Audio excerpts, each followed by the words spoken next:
Hello guys, ayan. Punta naman po kami ni Daddy dito sa ating pagtataniman ng ating lakatan. Ayan. Meron po nagbigay sa amin ng lakatan na saging. Kami po yung magtatanim. Ayan, katatapos lang po ng ulan. Ayan, medyo basa po yung ating paligid. Ayan guys, oh. Magtatanim kami ng saging na lakatan. Para po tayo ay merong makukuhang saging sa susunod na tayo ay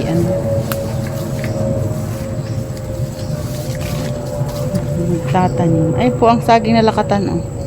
Tatanim namin ni Daddy. Ayan guys, may dala akong bao at pantabon. Ay po ang mga paminta, oh, may bunga. Ayan po, oh, may bunga ating paminta, oh.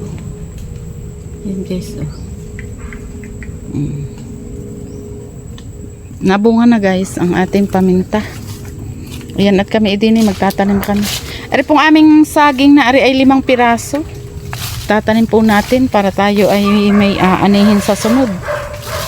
Para tayo ay may maha-harvest pagka tayo ay nakapagpabunga.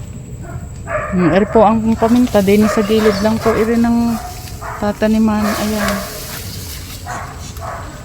Meron pong hindi masyadong maraming bigi ng bunga ng paminta. Kaya po kami ay hindi po siya pare-pareho. Tignan niyo po ari. Ayan. Oh. Ito guys. Oh. Meron pong kakaunti ang bunga. Meron pong namang madami. Ayan guys. Oh. Ilang piraso lang yan. Meron naman pong napakarami.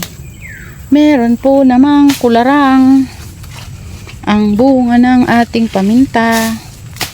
Ayan guys, oh, kakaunti ang bigi. Minsan po ay marami. Ayan ang ating pananim. Tayo ay magtatanim ng 5 piraso ng saging.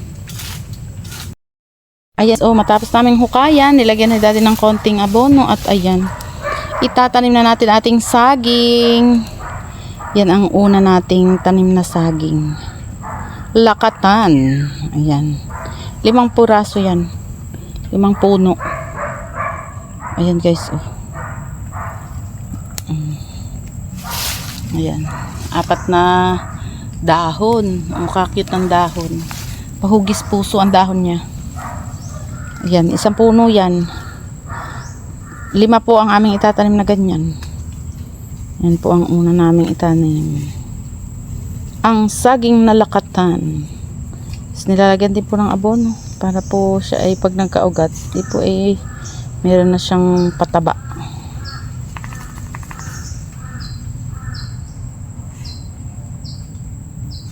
Ayan guys. Ito ang ating abono. Tingnan nyo. Tatabon na lahat kasi maliit eh. Ayan. Hindi pa po ni Daddy lahat ilalagay ang pang tabon. Magulo lumalaki, dadagdagan. Sa sunod na lang po niya ilalagay. Ito ang abono natin. Complete. Ayan guys. Ang ating 1 puno ng lakatan. Ayan guys. Oh. Lalagyan pa siya ng protection sa mga palapa ng nyug. Baka siya ay malaglagan kasi maliit lang po ang puno. Baka pag nabagsakan po balian. Yan, meron siyang 2 protection sa tabi niya. Malaki alisin. Ayan. Tinusok na. Ayan guys. Oh. May another 2 tayong itatanim. Diyan naman tayo sa kabila. Dito naman tayo sa pababa. Guys. 2 ulit dito.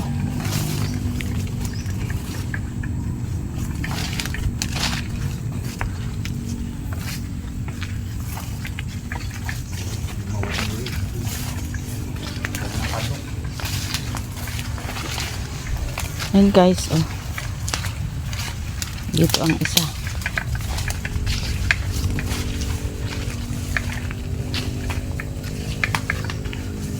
Yan, dyan.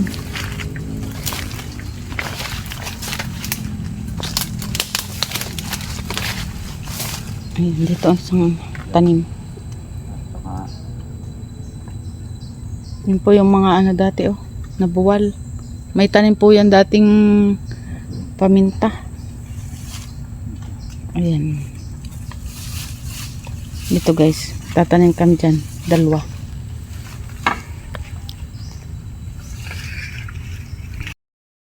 Ayan guys, so dyan kami magtatanim. Pangalawa. Ito ang abono, dala ko. Tayo ay dadakot dyan. Ayan guys, oh. Ang gabi. Diyan kayo maghuhukay ng pangalawa. Pangatlong puno na tayo. Ang ating saging na lakatan. Pangatlo na yan. Ayan, lalagyan pa rin ng konting abono. Tapos tatabunan.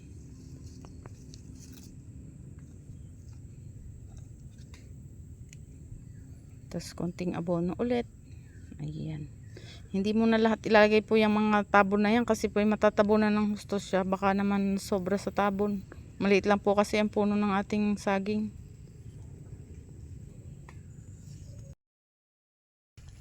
Ayan guys, oh, pang-5 na yan nating tanim na ano, saging na lakatan.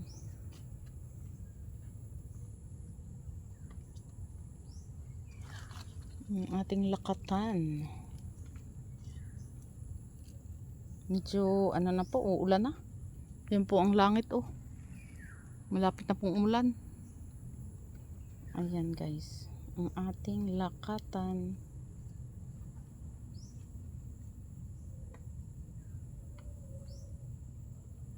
Ito po sa tabi ng pinyahan naman, ayan ang mga pinya. Ayan guys. May pinya at may kalamansi. Tapos po ay meron pa tayong saging. Ayan po ang lakatan.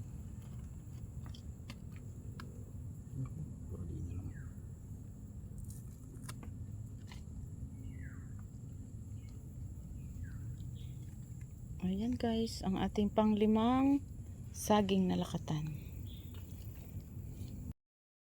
Ayan guys, dyan ang pang-5 puno ng ating lakatan. hindi nyo sinagot. Ang ating pang-5 puno ng lakatan. Ito ating pananim oh. Tapos ayan ang ating panglagay na abono sa ating pananim. Ang pang-5